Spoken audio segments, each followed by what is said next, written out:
இவ முகத்தை பாக்க பாக்க எனக்கு எரிச்சலாவே இருக்கு. இப்போன்னு இல்ல, ஆரம்பத்துல இருந்தே இவளும் இப்படிதான், இவ அம்மாவும் இப்படிதான். இங்க பாருங்க அத்தை, தயவு செஞ்சு எங்க அம்மாவை பத்தி ஏதோ பேசாதீங்க. எங்க வீட்டு மாப்பிளைய பத்தி வாய்க்கு வந்தபடியெல்லாம் நீ பேசுறல, அப்ப உங்க அம்மாவை பத்தியும் செஞ்ச தப்புக்கு பயந்து செத்து போன கோழை தானே உங்க அம்மா. இப்ப அவ பொண்ணு நீயும் அவள மாதிரியே பொய்யும் பொருட்டுமா வளர்ந்து நிக்கிற.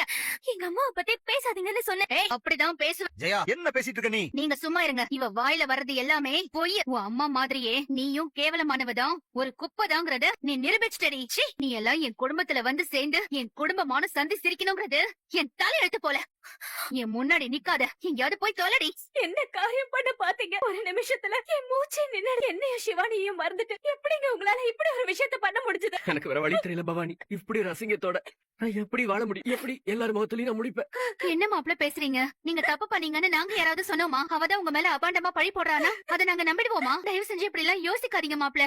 அப்போ இத்தனை நாளா நீங்க எங்களெல்லாம் புரிஞ்சுக்கிட்டது இவ்வளவுதானா? பவானி உங்களை சந்தேகப்பட்டிருப்பாளா? இல்ல நாங்க தான் யாராவது உங்ககிட்ட அந்த மாதிரி நடந்திருப்போமா? இத்தனை வருஷமா நீங்க தான் ஆபீஸ பாத்துக்கிறீங்க, குடும்பத்தையும் நீங்க பொறுப்பா நடத்துறீங்க. எவ்வளவு ஒருத்தை சொன்னாங்கிறதுக்காக நீங்க உங்க வாழ்க்கையை முடிச்சுக்கலாம்னு நினைச்சா அதை நாங்க என்னன்னு எடுத்துக்கிறது? நாங்க இந்த வீட்டை விட்டு போறோம். இது உன் வீடுமா, இங்கே இரு. பேசுறதெல்லாம் பேசிட்டு மகாராணி மாதிரி மேல போய் உட்கார்ந்துருக்கா பாருங்க. குறைஞ்சபட்சம் ஒரு மன்னிப்பாவது கேட்டாதானே அண்ணன் மனசு ஆறும். எந்த ஆதாரமும் இல்ல. மாப்பிள்ள மேல இவ்வளவு பெரிய பழிய சுமத்திட்டல, அது தப்புன்னு மன்னிப்பு கேளுடி. நான் எதுக்கு மன்னிப்பு கேட்கணும்?